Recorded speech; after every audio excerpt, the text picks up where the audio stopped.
Olá, ouvintes do nosso podcast Mesa de Debates. Aqui quem está falando é o Guilherme e no dia de hoje vamos dar início aqui à nossa programação, que já começou já com uma entrevista do André Bontempo, né, na parte da manhã. E nessa parte aqui da tarde eu vou entrevistar aqui o Cleiton Avelar, ele que é do Sindicato aí dos Trabalhadores da Cultura, né? E militante também trotskista, também de acordo aí com a informação do Renato Dias. E nós vamos debater aqui, né, com o Cleiton aí um pouco de política pública e cultura, né? Como, né, o balanço aí desse último período e muito mais. Então, sem muita demora, né? Tudo bem, Cleiton? Antes da gente começar, por favor, fale um pouquinho aí de você. Boa tarde, Guilherme. Boa tarde ao pessoal que acompanha o Mesa de Debates. Eu agradeço o convite. E, bem, eu sou um militante há algum tempo já. Comecei a minha militância em Goiânia, me transferi para Brasília em 1989. Em 2008, eu entrei no serviço público, 2009, na verdade. E entrei na carreira pública de assistência social e me filiei ao sindicato e desde julho de 2015 eu estou na direção do Sindicato dos Servidores da Assistência Social e Cultural do GDF. Nós representamos legalmente os servidores que trabalham em duas carreiras públicas, né, aqui no Distrito Federal, que é exatamente a carreira pública da assistência social e a carreira de atividades culturais. Os servidores que são ligados à Secretaria da Cultura, num momento anterior à minha entrada no sindicato, já estavam um pouco afastados, né, do nosso sindicato. Eu não sei dizer exatamente o motivo disso, meu caro Guilherme, é uma questão de uma gestão anterior, né, a que eu participo, mas a gente já esteve em eventos ligados a atividades culturais aqui no Distrito Federal, inclusive numa audiência pública na Câmara Legislativa, isso em 2019, quando estava tendo por aqui uma polêmica a respeito do uso do Fundo de Apoio à Cultura, né, o FAC, que é um recurso previsto na Lei Orgânica do Distrito Federal e que o governador, então, estava pretendendo utilizar para outras finalidades. E aí isso gerou um evento e a gente, né, sempre acompanha também, sempre temos uma interação aí, né, forte com o segmento aqui no Distrito Federal que atua nessa área.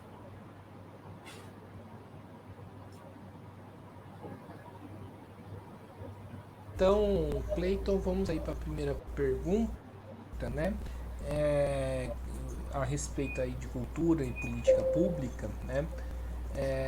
Cleiton, é impossível não falar de cultura nesse último período sem fazer um balanço dos últimos 4 anos em relação a essa área, né? Qual que é o balanço que você tem aí dos últimos 4 anos em relação à área da cultura e a maneira que os trabalhadores da cultura foram tratados nesse período? Seja artista, seja o servidor público, né? Qual que é o balanço que se tem em relação a isso?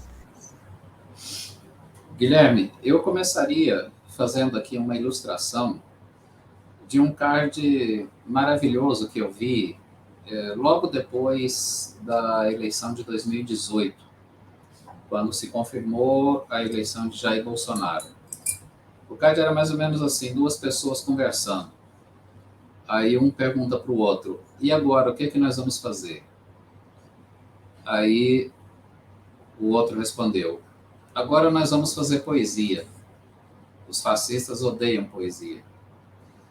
E eu acho que a pessoa que produziu esse card, ele foi de uma inspiração muito rica, de uma sensibilidade com a cultura, mas também ele demonstrou um profundo conhecimento histórico, né, e produziu uma peça que muito bem definia, né, o que era o Brasil do final de 2018 e o que passou a ser o Brasil no quadriênio, né, de 2019 a 2022.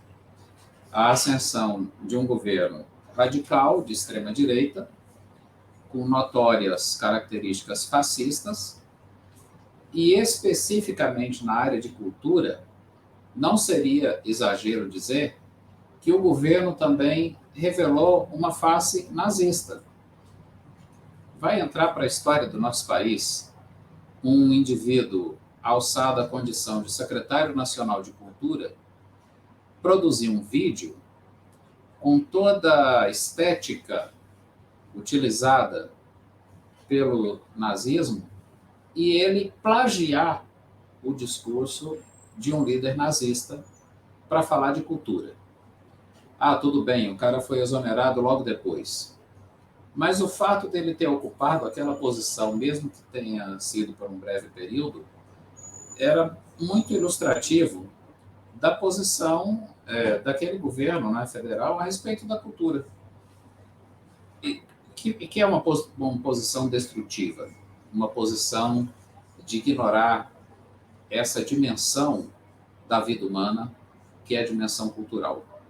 Eu, certa vez, conversando com um amigo meu que é maestro, né, maestro Jorge Antunes, aqui em Brasília, entrevistando, na verdade, ele disse o seguinte: olha, tudo aquilo que não é produzido pela natureza é cultura. Eu não sei se essa definição é correta ou não, não me atreveria a contestar a definição de um maestro, né? Mas o que eu posso também é utilizar esta frase dele, essa reflexão dele, para dizer o seguinte: que o balanço que a gente faz é um balanço profundamente negativo, né, dos anos de 2019 a 2023, no que se refere à atuação do Estado por intermédio do governo federal. Agora, a cultura cotidianamente produzida nas ruas, nos teatros, nas praças, ou um esforço quase que sobre-humano daqueles que trabalham na produção cinematográfica brasileira. Enfim, todos aqueles fazedores de cultura, digamos assim, eles se mantiveram, né, atuantes, produtivos, inspirados e resistindo, né? E quanto mais a extrema-direita destilava o seu ódio e as suas fake news contra o setor cultural brasileiro, mais esse setor reagia à sua maneira, né, produzindo e contribuindo, né, ao seu modo para que o Brasil passasse por um resgate, né, por um resgate, porque resgatar o sentido de cultura, no meu ponto de vista, tem também o significado de resgatar as próprias liberdades democráticas ou resgatar o sentido de democracia tal qual os próprios liberais a concebem, né? Ou a democracia burguesa, se preferirem.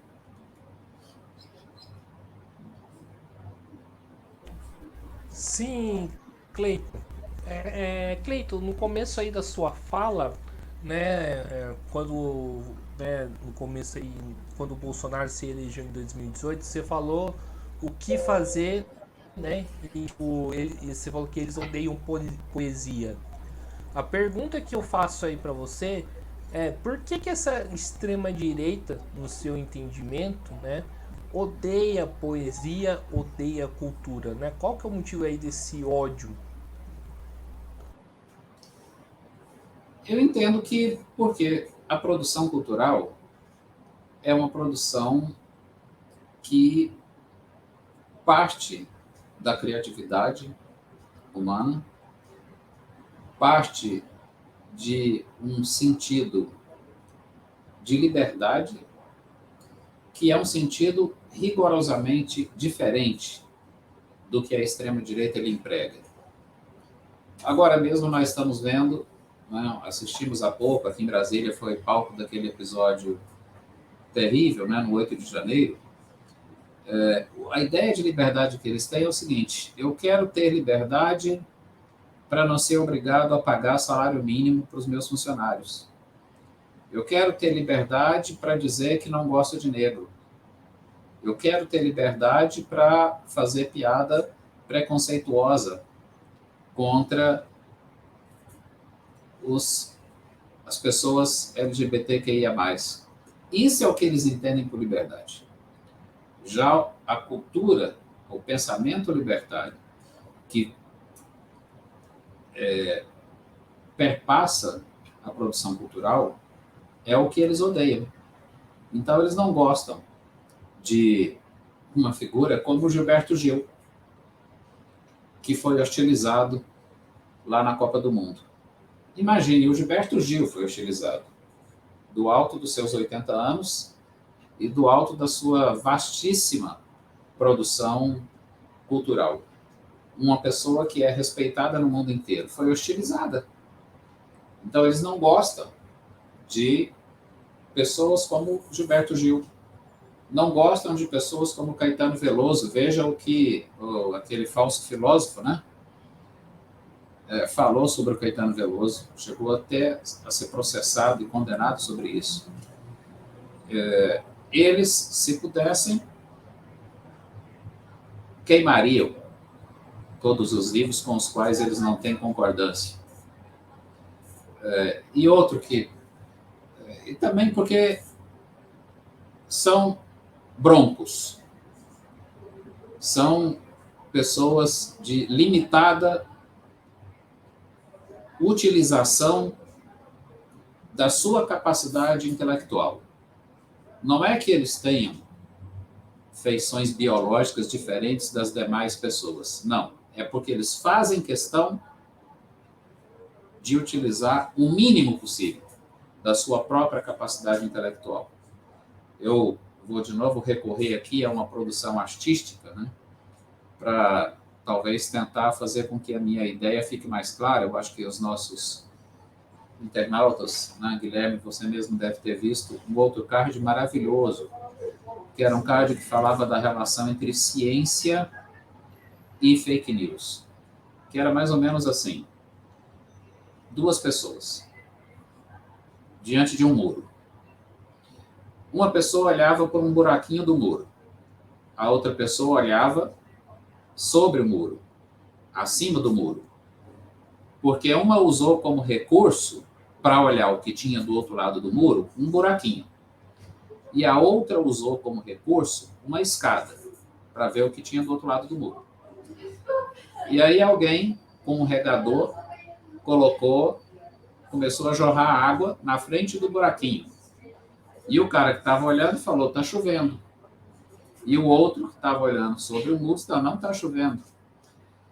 Então, aquele que olhava por um orifício ali, por um buraco do muro, estava tentando ver a realidade a partir, por exemplo, de um grupo de WhatsApp. E o outro estava recorrendo à escada, simbolizava a ciência. Então, eu acho que é por isso que eles não gostam muito de cultura. E quando tratam a cultura de forma utilitária, é da forma como lá atrás o fascismo produziu, né? Os fascistas tinham a LUT, né? União Cinematográfica Educativa, destinada a produzir documentários e filmes de enaltecimento do regime.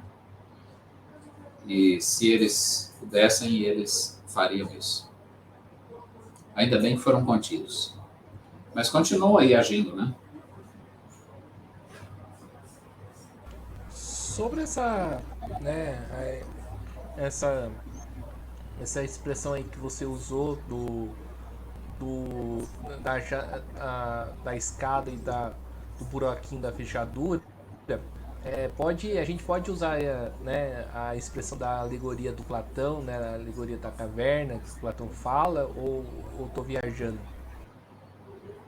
Ah, sim, eu creio que sim. Uhum. Creio que sim, porque eles querem adequar a realidade à sua visão de mundo. Eles não querem que a sua visão de mundo seja adequada à realidade. E aí eles vão filtrar o que eles vão ouvir, o que eles vão assistir. Né?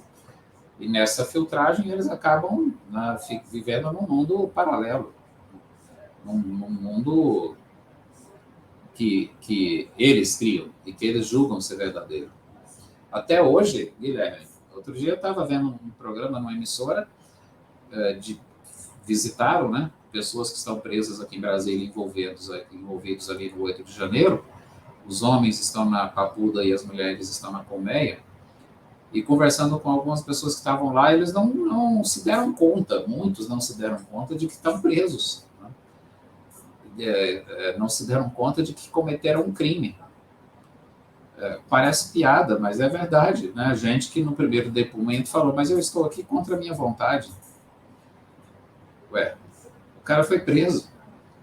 É claro que ele está lá contra a vontade dele. Então, eles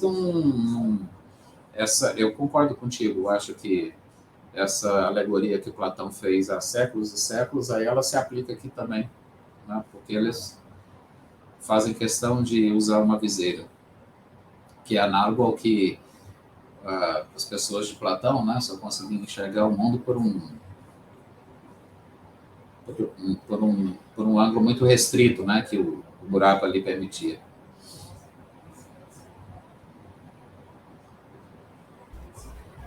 Falando em 8 de janeiro, né, uma das coisas que me chamou bastante atenção naquele dia, né, é que a extrema-direita, o pessoal que, né, barbarizou, né, lá no Congresso, né, eles destruíram vários patrimônios culturais, né, como por exemplo o relógio de Dom João VI, que a gente pode até aqui discutir o caráter da monarquia, mas é um patrimônio cultural, né, que deveria ser preservado e respeitado, pelo menos na minha opinião. Como que você viu, né, essa destruição aí de quadros, né, patrimônios culturais importantes dentro do Congresso, que talvez não poderia nem estar no Congresso e sim no museu de exposição, né, causada nesse dia 8 de janeiro? Então, isso daí é uma demonstração do quão estúpidos eles são. A história nos revela que em 1917, quando aconteceu a Revolução Russa, e o povo russo alimentava um rancor assim muito forte, né, contra a monarquia absolutista, e rancor esse que era absolutamente compreensível, né? E muitos palácios foram invadidos. E os líderes da Revolução Russa de 17, de esquerda, né, os bolcheviques, tinham uma enorme preocupação em preservar os palácios, porque eles sabiam que estavam ali preservando um patrimônio cultural, mesmo que muito daquilo representasse opressão, a opressão, né, do regime czarista, mas era um patrimônio cultural que pertencia à Rússia e, consequentemente, passaria a pertencer ao povo russo dali para frente. Então, eles se preocuparam, olha, nós temos que ter cuidado aqui com, né, o que tem dentro desse palácio, ele não pode ser destruído, ele tem que ser trazido ao usufruto, né, do povo.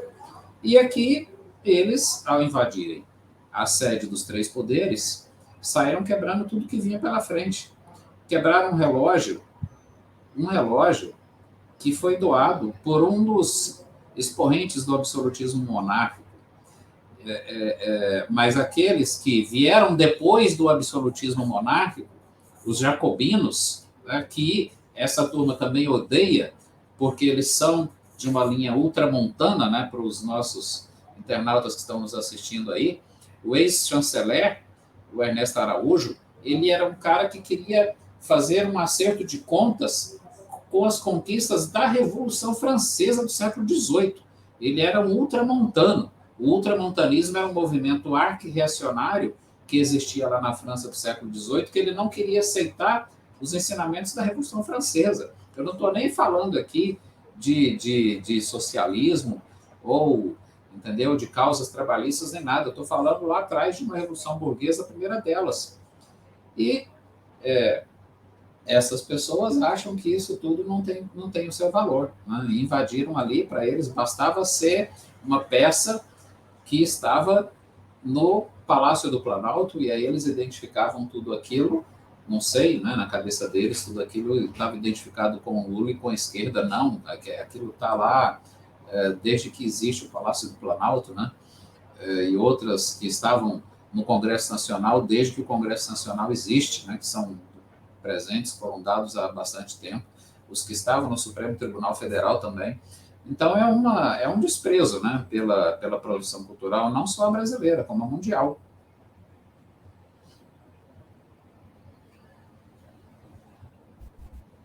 Certo. E Cleiton, falar aqui de outro tema, né, que é bastante falado aí pela extrema direita e existe bastante informação, né, em relação a isso, que é a questão da Lei Rouanet. Afinal, o que é essa Lei Rouanet, Cleiton? A Lei Rouanet, primeiro que não foi produzida pela esquerda. Ela remonta a um governo que era um governo de característica neoliberal. A Lei Rouanet é uma lei de captação de recursos no setor privado. E qual é a contrapartida do Estado para o setor privado? É o abatimento de impostos. Então, ao fim e ao cabo, né, embora a destinação imediata do recurso seja do segmento privado, né, grandes grupos empresariais, mas depois eles têm uma compensação.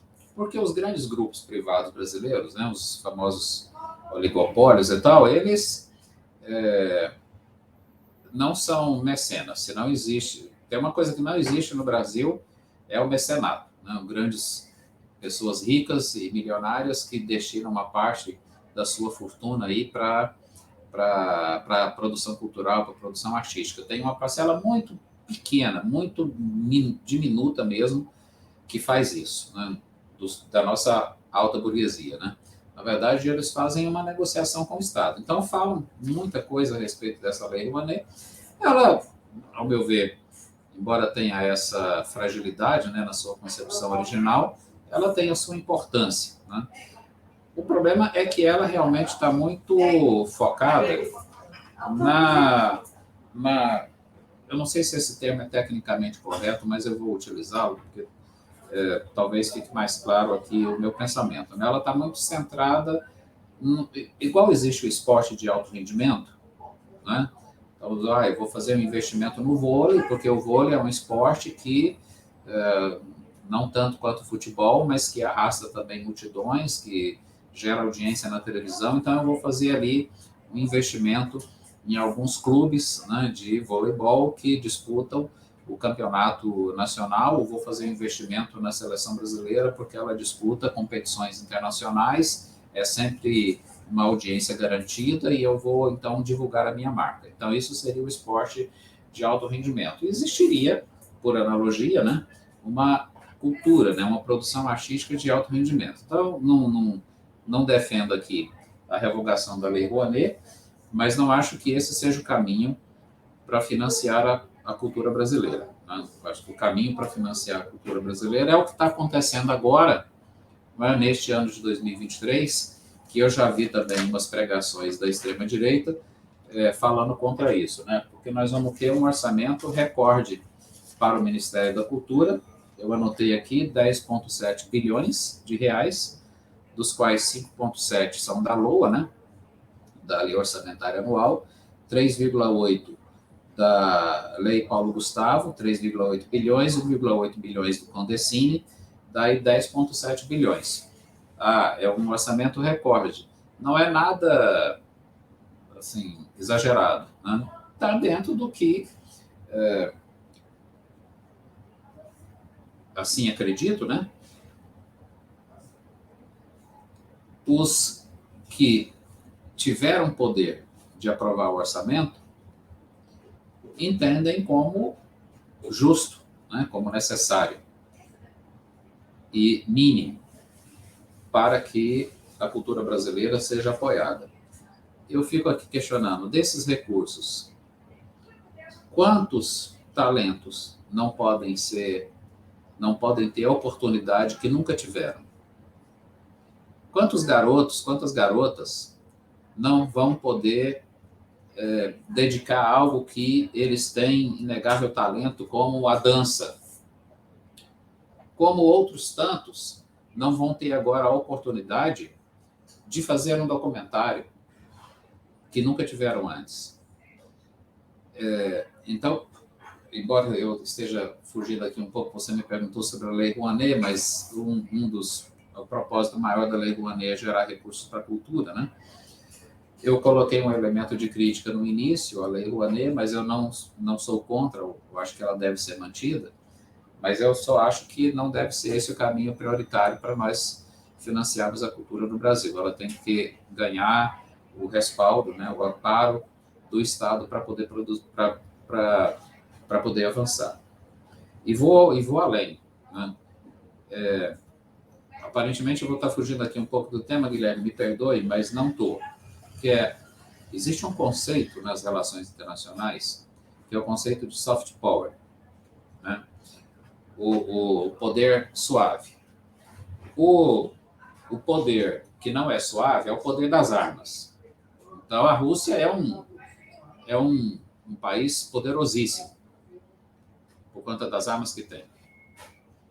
Israel é um país poderosíssimo, por conta das armas que tem, apesar de ser um pequeno país. Mas o poder não se expressa somente nisso, né? Somente na força das armas. Hoje em dia, uma das formas de exercer o poder com mais eficiência, porque é um poder que você não sente, que ele não é visível às vezes, né? É o poder da influência cultural. Então, quanto os Estados Unidos da América não têm poder no mundo, também por isso, né? Pela força das suas armas, claro, mas também pela força, lá na década de 50, da produção industrial, cultural da Disney, que esparrama pelo mundo todo, ou pela produção de Hollywood, que, embora não seja a maior produtora de filmes do mundo, é aquela que assegura que os seus filmes sejam exibidos na maior parte do mundo. É só a gente pegar os cinemas, né? Qualquer pessoa vai agora, pega o jornal, pega a programação de cinema, você vai ver se 70%, 80% dos filmes não foram produzidos lá nos Estados Unidos. Então, isso é o famoso soft power. E o Brasil tem esse poder. A cultura brasileira, ela é de tal maneira rica, diversificada, imponente, que a cultura pode ser um fator de projeção do Brasil em âmbito mundial, né? E, naturalmente, com as devidas contrapartidas no terreno econômico, né? Sabe, Guilherme? Ô, Cleiton, eu vou, né, fazer uma pergunta que é mais uma questão de dúvida, né, e uma preocupação. E se eu estiver falando bobagem ou cometendo algum deslize, você, por favor, me corrija. Você falou aí da Lei Rouanet, né, da relação aí do setor privado, né, que busca captar recursos, ser isento aí de impostos. Isso não tem um risco de levar, por exemplo, à privatização da cultura, né? O fortalecimento do setor privado? É essa preocupação que eu tenho. Uhum. Não, esse risco existe, sem dúvida. Aí é tudo também uma leitura, Guilherme, de momento histórico e de conjuntura. Se nós vivêssemos, né, nos últimos 4 anos, ou um pouquinho antes, né, naquela crise que se deu entre né, o governo Dilma, a derrubada, o impeachment, a ascensão do Michel Temer, esses anos, esses 6 anos, 7 anos, né, eles foram tão marcantes na história do Brasil que uma leitura de conjuntura e de momento histórico precisava ser atualizada. Então, os mesmos elementos de crítica que eram cabíveis lá atrás, quando a Lei Rouanet foi criada, no meio dessa conjuntura de ascenso da extrema-direita, de ascenso dos ataques aos mais elementares princípios da civilização, aí é necessário reposicionar a avaliação do momento histórico. Então, existe esse risco, né? E esse risco, a forma de superá-lo é fazer, não é só isso, tá? Não quero ser reducionista aqui, mas como a grande questão que envolve a Lei Rouanet é financiamento, então eu vou jogar o debate para esse lado, para o lado do financiamento. E jogando o debate para o lado do financiamento, eu reafirmo, a principal fonte de financiamento da cultura não pode vir do segmento privado, não pode ser do setor privado, porque o setor privado almeja lucro. Almejando lucro, ele pode querer impor, dentre outras coisas, um determinado gênero musical em detrimento de outro. E eu não sou daqueles que vão aqui falar contra, não suporto sertanejos. Não, de jeito nenhum, não, jamais falaria isso, né? Tem milhões de pessoas que gostam. Como disse o Baiano,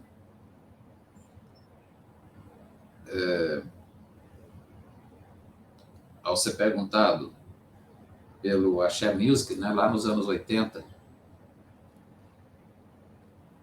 do que ele achava do Axé Music. Ele disse, olha, eu não gosto, mas o povo gostou, está gostado.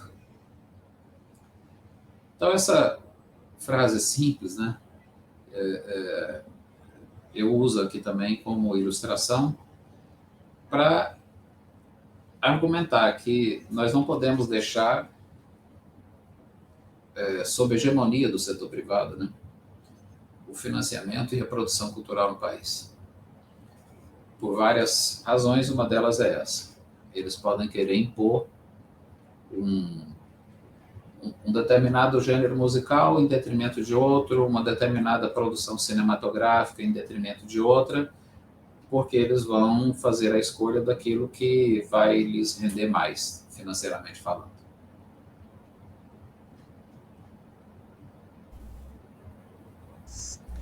E Cleiton, né, seguindo aqui a nossa entrevista, o que você espera aí do setor da cultura do novo governo?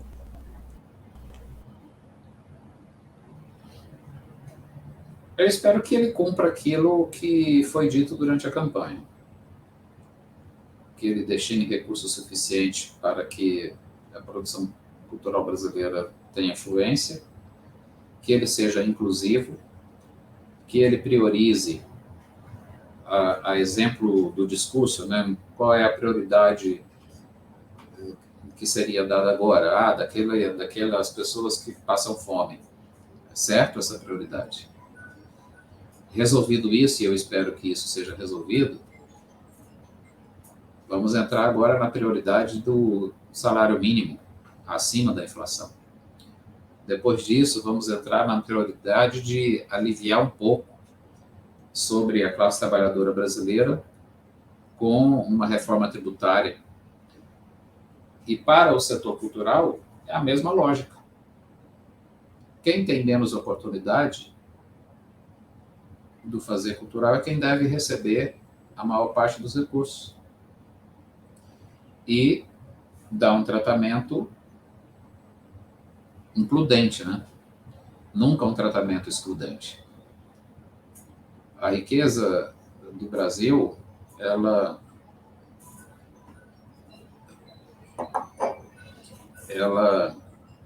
é a riqueza de um país continental, né?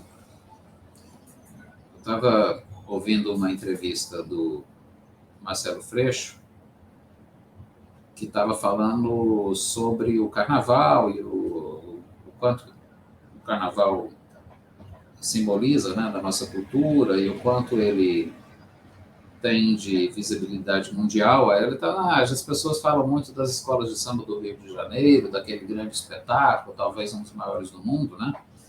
Mas é preciso também dizer que o Carnaval de Macapá atrai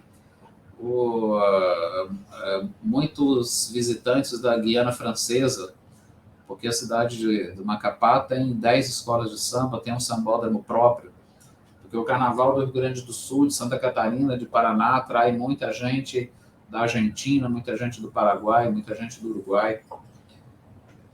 Ser includente assim, né? Ver aqui o Brasil, que as desigualdades sociais, elas geram desigualdades regionais também, né? Para nós que estamos aqui no Centro-Oeste, isso não é um debate qualquer.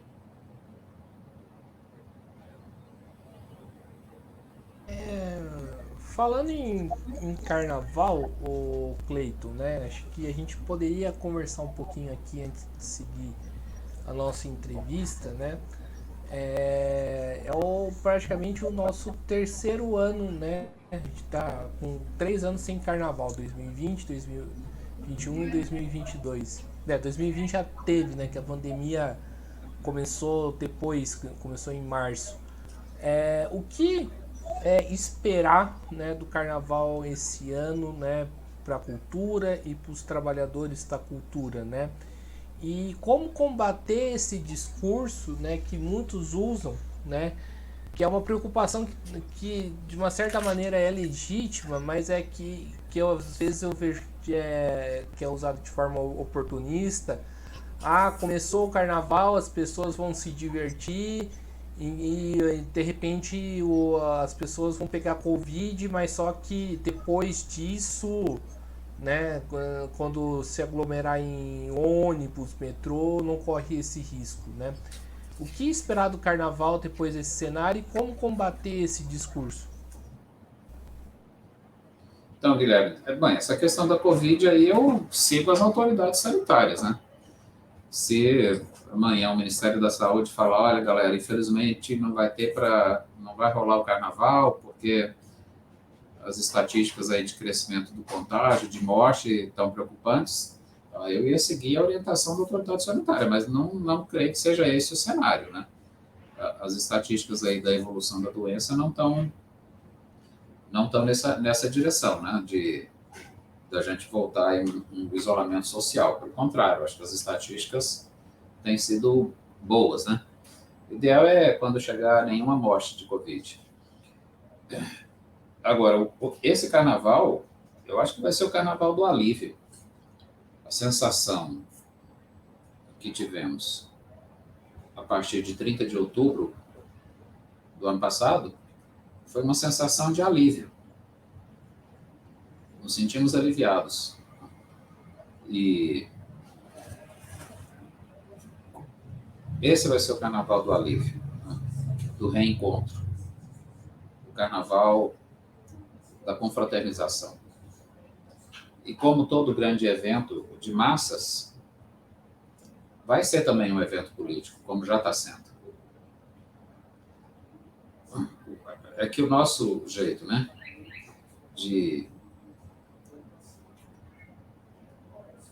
às vezes, o nosso jeito de demonstrar uma preferência política, demonstrar uma visão de mundo, ela não é absolutamente em nada incompatível com fazer isso de uma forma alegre, de uma forma festeira. Não que todas as vezes que a gente for fazer alguma manifestação política ou expressar a nossa visão de mundo, ou expressar até mesmo a ideologia, que isso seja feito dessa forma, né? Brincalhona, alegre, festiva. Não. Mas no carnaval, sim. E acho legítimo. Né? Eu moro na 209 Norte e nesse domingo, né, tem um bar ali perto. Começou mais ou menos 16 horas, foi até 21 horas, um pré-carnaval, né? Eu estava ouvindo de longe, um excelente repertório, e imaginando quantas pessoas não estavam lá, né, se divertindo, e quantas pessoas não estavam ali ganhando honestamente, né, o seu sustento. Os músicos, os garçons, a pessoa que trabalhava lá na cozinha, e aqueles que trabalharam na indústria para produzir a cerveja, para produzir o alimento, estava sendo vendido ali neste evento, né, carnavalesco, que é um evento que nos marca no Brasil, mesmo para quem não gosta de carnaval, é marcante também.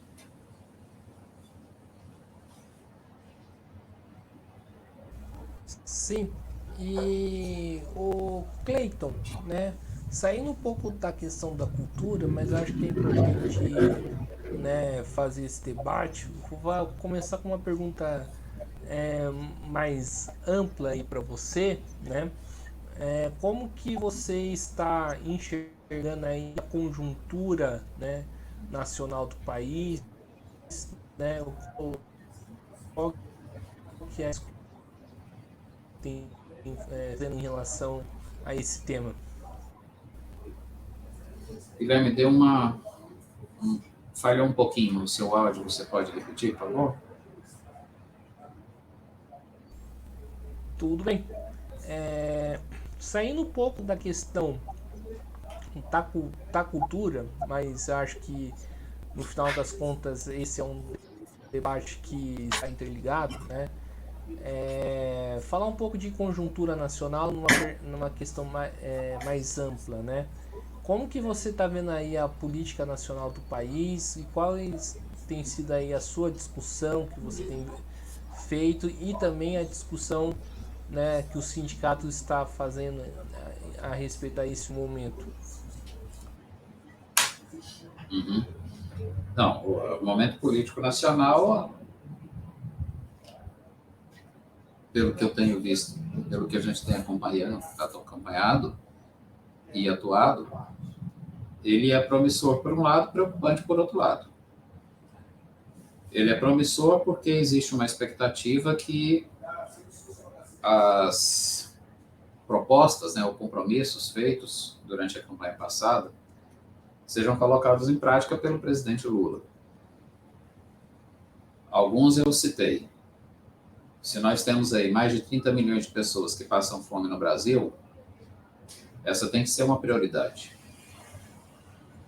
Para resolver essa prioridade, o Bolsa Família tem sua importância, mas é insuficiente. É necessário investir realmente na valorização do salário mínimo.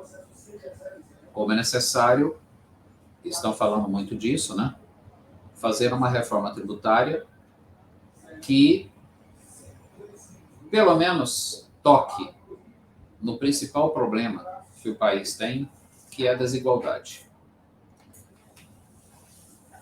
Porque precisamos gerar recursos, seja para pagar os benefícios da assistência social, seja para aumentar o salário mínimo, seja para diminuir o peso tributário sobre a classe trabalhadora, alterando as alíquotas da tabela do imposto de renda. Tudo isso precisa de recursos. E de onde esses recursos devem vir? Daqueles que têm. Daqueles que acrescentaram na sua já magnífica fortuna, acrescentaram 34 bilhões de reais aos seus cofres, que são os milionários e bilionários, isso durante a pandemia. Enquanto a pandemia aumentava o desemprego, aumentava a miséria, aumentava a fome, uma minoria privilegiada no Brasil acrescentou na sua já robusta fortuna, né? Acrescentou 34 bilhões de reais, quantidade de recursos aí dos bilionários. E são três os setores, macro setores da política nacional que disputam, de uma forma declarada ou não, Guilherme, a atenção do povo. A extrema-direita, muito atuante, muito forte, com imensa capacidade de mobilização. Ela está aí. é o bolsonarismo. 2, grosso modo, sem ser muito rigoroso com conceitos, o chamado campo progressista, dentro do qual se coloca a esquerda, lato sensu também. E um terceiro setor, a turma da Faria Lima, a turma que tem na grande mídia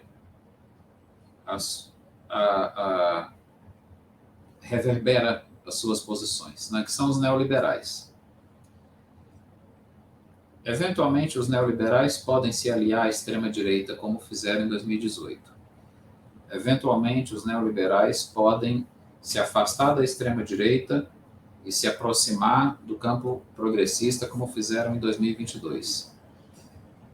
E o debate está posto, né?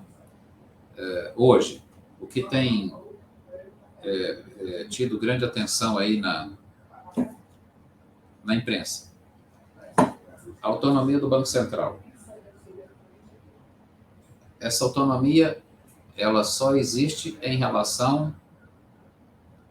Não, ela existe em relação a quem? É uma boa pergunta. O Banco Central consulta o DIEESE, e o DIEESE é um centro de excelência na produção de estudos socioeconômicos.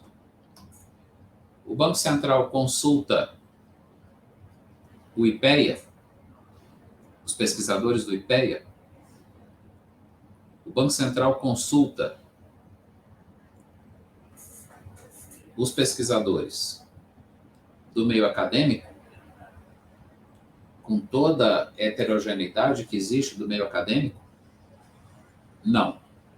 Quando o Banco Central vai fazer as suas reuniões para definir taxa de juro, ele consulta o mercado financeiro. Então, ele não é independente coisa alguma. Ele é dependente, ele é dirigido pelo mercado financeiro. E com o agravante de que o atual presidente do Banco Central foi aliado da extrema-direita. Foi indicado pela extrema-direita.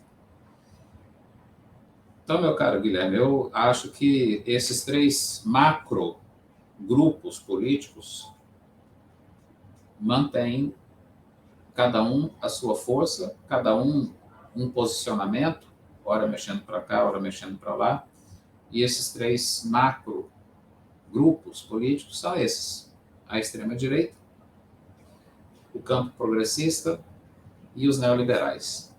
Agora está havendo uma ofensiva midiática, né, dos neoliberais.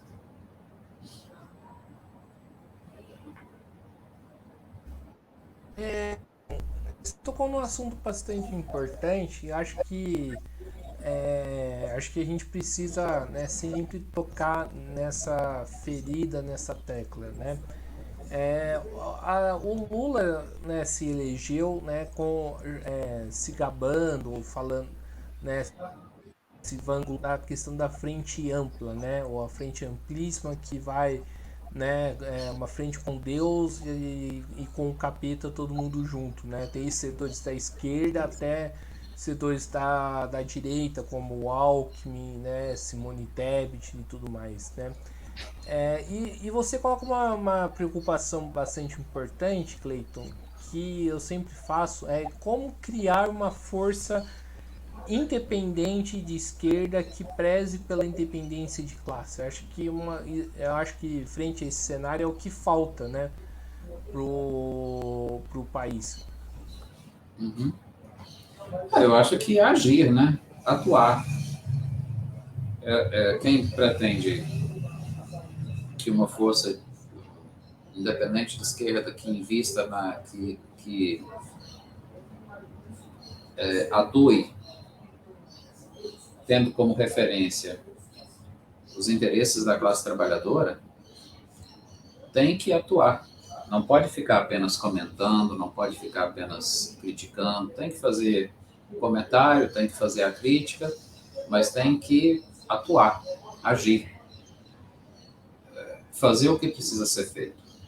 Se não tem força para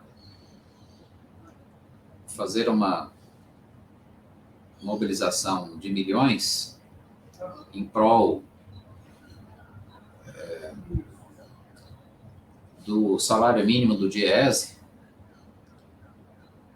que mobilize em prol do reajuste do salário mínimo acima da inflação. Se não tem ainda força suficiente para conseguir a reestatização da Eletrobras, que tenha força suficiente para evitar qualquer outra privatização. É agir dessa maneira. A frente ampla... Bem, eu quando votei, né? E chamei pessoas a votarem no Lula, eu não usava como argumento a construção de uma frente ampla. Eu usava como argumento a construção de uma frente única antifascista. Uma frente única antifascista, ela não é só de esquerda. A frente única antifascista, ela vai até os liberais, aqueles que são liberais na política.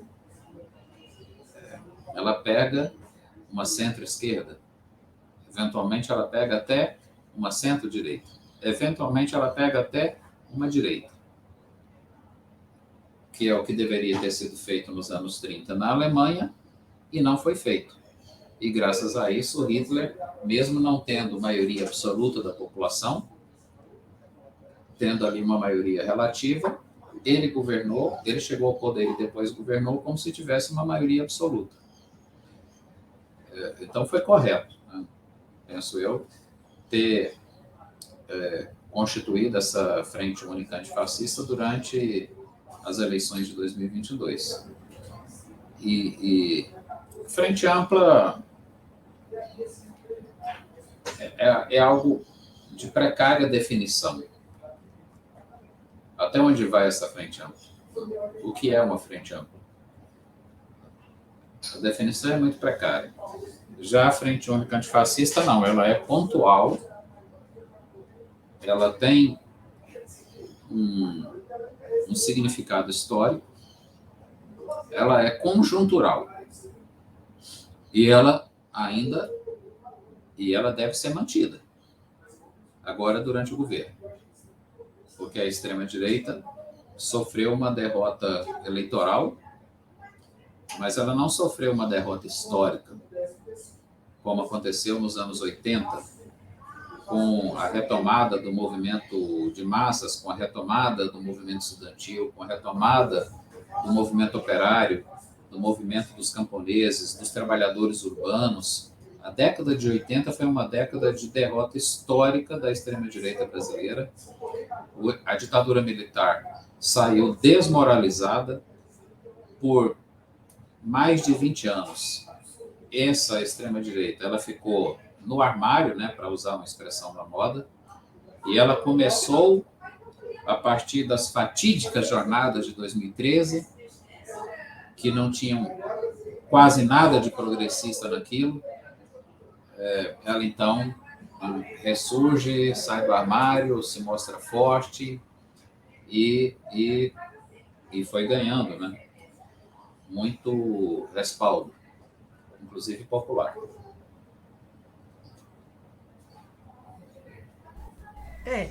Particularmente tem algumas divergências em relação à frente única e à frente ampla, mas acho que isso aí caberia, né, para uma outra discussão, né? Mas, enfim, para a gente ir finalizando aqui o nosso papo, o Cleiton, né, acredito eu que estamos aqui com mais de 50 minutos de entrevista, né? E falar um pouco assim, como que está, né, a situação aí dos trabalhadores da cultura, que o sindicato representa, quais são as pautas do momento, né, o que o sindicato, né, está brigando aí pela categoria, né? Quais são as reivindicações? Então, nós somos servidores do GDF, ficamos 7 anos e meio sem reajuste de salário. Em abril do ano passado, uma terceira parcela que deveria ter sido paga em novembro de 2015, né, ela foi paga para os servidores que nós representamos, que é a maior parte, né, dos servidores do GDF ficaram nessa condição, de 7 anos e meio de salário congelado. Aí, em abril, finalmente, né, o que deveria ter sido pago em novembro de 2015 foi pago agora em abril de 2022. E esse pagamento não foi suficiente para repor perdas salariais. Eu acho que todos os servidores do GDF estão hoje com uma perda salarial acumulada em torno de 30%, alguns mais, outros menos, né? A despeito desse reajuste pago em abril do ano passado. Aqueles que atuam na assistência social estão bastante sobrecarregados, porque o cenário social e econômico do país deteriorou bastante, e a assistência social é um último recurso, né? E aqueles que trabalham nos equipamentos culturais também foram afetados. Inclusive, o governo chegou a retirar por mais de um ano, né, uma gratificação que os servidores da cultura recebiam. O governo argumentava que ia retirar porque os equipamentos culturais estavam fechados por causa da pandemia. E aí as pessoas não estavam mais exercendo atividade cultural, aí foi e cortou essa gratificação. Depois isso acabou sendo minorado, né, os prejuízos aí com uma nova lei. Hoje, os nossos internautas aí entenderem que é o principal equipamento cultural aqui do DF, né, capital da República, é o Teatro Nacional. Ele está há 8 anos, 9 anos fechado. Falta de investimento para uma reforma estrutural. E uma grande concentração de recursos na região do plano piloto e de equipamentos culturais também na região do plano piloto, enquanto 60%, né, da população do DF está mais na região sul da cidade, região sudeste da cidade, onde ficam Taguatinga, Ceilândia, Samambaia e a adjacência, né, que não tem o mesmo acesso, né, à política cultural. Espero que isso melhore, que isso seja revisto nesse novo governo. Então é isso aí, pessoal, né? Estamos aqui encerrando mais uma entrevista aqui do nosso podcast Mesa de Debates. Quero aqui agradecer imensamente pela atenção, pelo papo aqui do Clayton, né? Gostei bastante aqui da nossa conversa, né? E antes de passar aqui para as considerações finais, vamos fazer um negócio mais diferente no fechamento da live. Quero aqui lembrar o nosso Pix, né? 385-007-028-00 CPF. Colocando aqui a discussão que nós somos um canal independente, né? Não recebemos aí dinheiro nem do Estado e também nem do capital privado.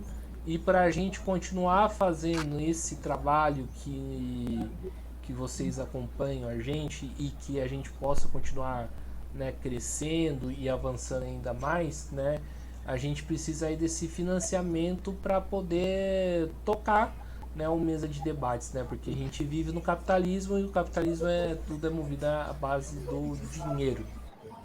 Então fica aqui o Pix, pode doar aí qualquer quantia que você julgar necessária ou, né, que você julgar que o canal mereça ou que você puder. E agora eu passo a bola aqui novamente pro Clayton fazer suas considerações finais. Guilherme, eu que agradeço muitíssimo aí a oportunidade dessa conversa contigo aí, com o pessoal que acompanha, né, o seu canal. mesa de debates, né? E me colocar à disposição sempre que necessário. E parabenizar aí, né? Eu acho que é uma excelente iniciativa de vocês, né? De constituir esse canal. E é bastante democrático, né? Eu tive olhando nos outros programas, nas outras entrevistas que vocês fizeram aí. Muito obrigado. Então é isso aí. Opa! Pequeno problema aqui, eu apertei o botão errado aqui do computador, acontece. Então é isso aí, mais uma vez aqui agradecendo ao Cleiton, agradecendo também a você que está nos acompanhando. Peço aí que se inscrevam no canal Podcast Mesa de Debates de Tudo Um Pouco. A sua inscrição, a sua curtida, o seu compartilhamento ajuda essa mídia independente a crescer, né? Eu acho que para a gente combater mídias como a Jovem Pan, a gente precisa de ter mídias independentes, né? Que estejam a serviço aí da classe. Também curta a nossa página do Facebook, Podcast Mesa de Debates de Tudo Um Pouco, e siga a gente no Instagram, Mesa de Debates. Então é isso aí, pessoal, né? Daqui a pouco teremos outras lives aí pra gente, né, conversar, debater sobre vários temas, né? A programação de hoje, né, digamos assim, tá bem cheia. Então forte abraço e fui!